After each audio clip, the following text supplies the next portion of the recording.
Por que você não usa o poder da propaganda para ganhar controle das suas vítimas em vez de subjugá-las através do medo e aniquilá-las através da guerra?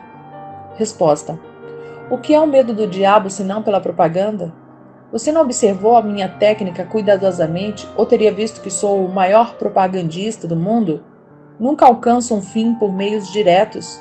Se porventura posso alcançar esse mesmo fim através de modos sutis e evasivos, o que você supõe que eu esteja usando quando planto ideias negativas nas mentes dos homens e ganho o controle sobre eles através do que eles acreditam serem suas próprias ideias? Como você chamaria isso a não ser a mais sábia de todas as formas de propaganda?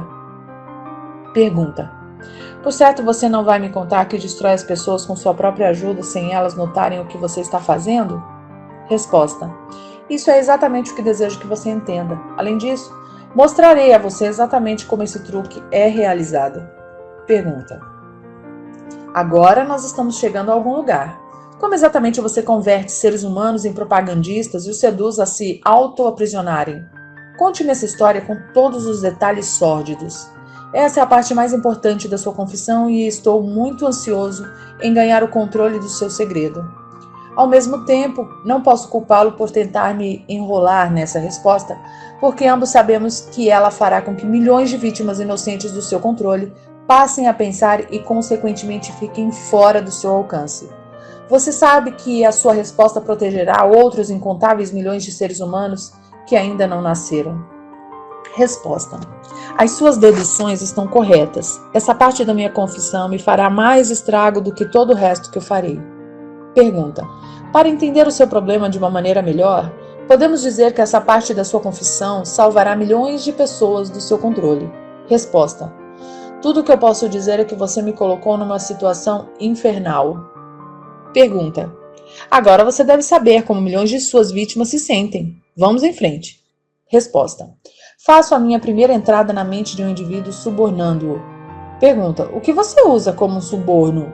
Resposta: uso muitas coisas, todas elas coisas prazerosas que os indivíduos cobiçam. Uso o mesmo tipo de propinas que indivíduos usam quando subornam uns aos outros. Isto é, eu uso como suborno as coisas que a maioria das pessoas quer. Minhas melhores propinas são amor, sexo, ganância pelo dinheiro, desejo obsessivo em ganhar alguma coisa por nada, jogos de azar, por exemplo, vaidade nas mulheres e o egocentrismo nos homens, desejo de ser mestres dos outros, desejo por tóxicos e narcóticos, desejos pela autoexpressão através de palavras e atos, desejo de imitar outros, desejo pela perpetuação da vida após a morte, desejo de ser um herói ou uma heroína, desejo por alimento físico. Pergunta: essa é uma lista muito interessante de suborno, Sua Majestade. Você usa outros? Resposta: sim, muitos outros, mas esses são meus favoritos. Através da combinação de alguns deles, consigo entrar na mente de qualquer ser humano, independentemente da idade, e consigo permanecer em possessão da sua mente até a sua morte. Pergunta: isso significa que esses subornos são as chaves pelas quais você consegue silenciosamente destrancar a porta de entrada de qualquer mente que você escolher? Resposta: é exatamente isso que eu quero dizer, e é exatamente isso que eu posso fazer. Pergunta: o que acontece quando você entra na mente de uma pessoa que ainda não está no hábito da alienação, mas pertence à classe dos 98% dos seres humanos que são alienados em potencial?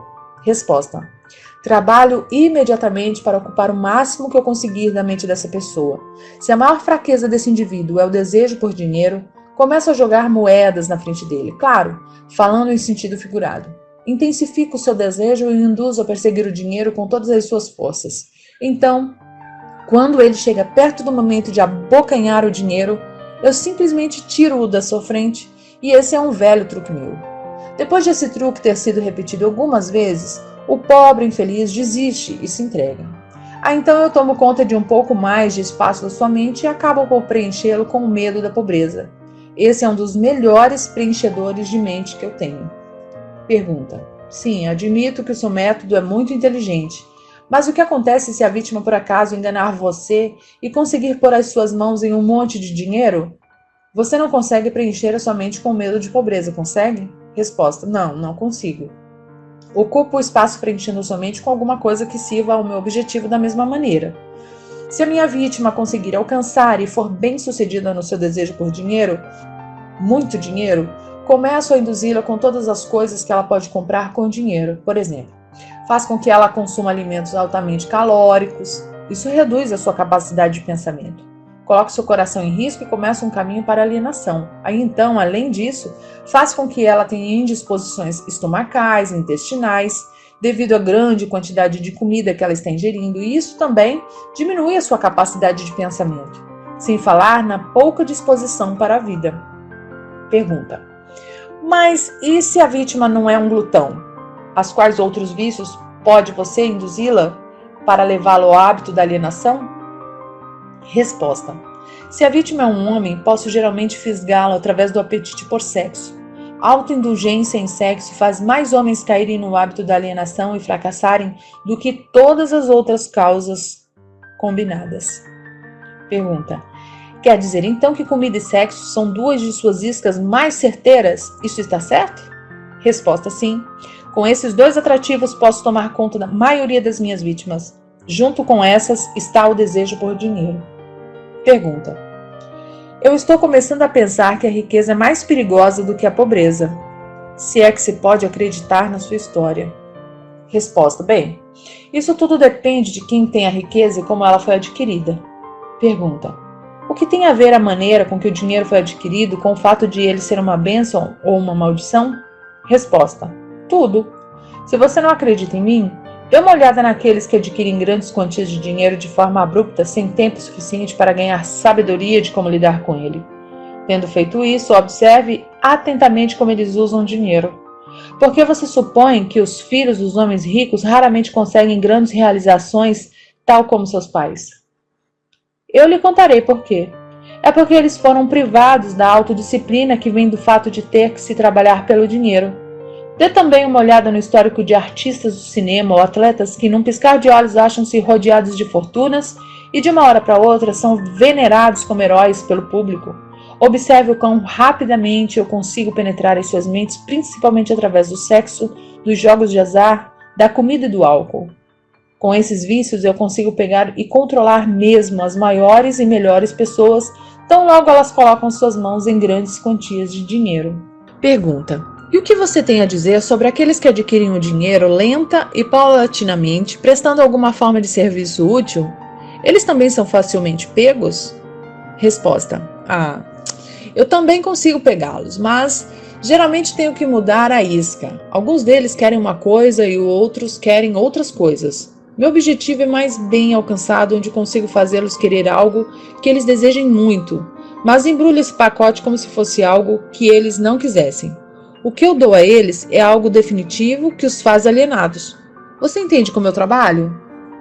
Pergunta: seu trabalho é muito inteligente. Você atrai as pessoas através dos seus desejos naturais e aí então coloca o seu veneno mortal bem no âmago desses desejos sempre que você pode. Resposta: agora você está começando a entender. Como você pode ver, de forma figurada, pode-se dizer que eu coloco o início e o fim contra o meio. Pergunta: de tudo o que você diz, pude entender que você não consegue induzir um não alienado a ajudá-lo a ganhar o controle da sua mente com esses seus tipos de subornos. Isso está correto? Resposta: isso é exatamente correto. Posso e também me interesso em dar propinas a todos os não alienados, porque eu uso como suborno as coisas que todas as pessoas naturalmente desejam. A diferença é que o não alienado assemelha-se a um peixe que rouba a isca do anzol, mas recusa-se a ser fisgado. O não alienado tira da vida o que quer que ele queira, mas ele o faz nos seus próprios termos. O alienado tira o que quer que ele consiga da vida, mas tudo que ele tira, ele consegue nos meus termos. Por analogia, pode-se dizer de outra forma que o não alienado pega dinheiro emprestado de um banco legítimo, se ele realmente quer, e paga uma taxa de juros decente. O alienado dirige-se a um agiota, empenha o seu relógio e paga uma taxa de juros suicida pelo seu empréstimo. Pergunta: então eu concluo, por todas as suas afirmações, que no final das contas as suas mãos estão de alguma forma ligadas em todas as misérias e problemas das pessoas, mesmo que a sua presença não seja visível?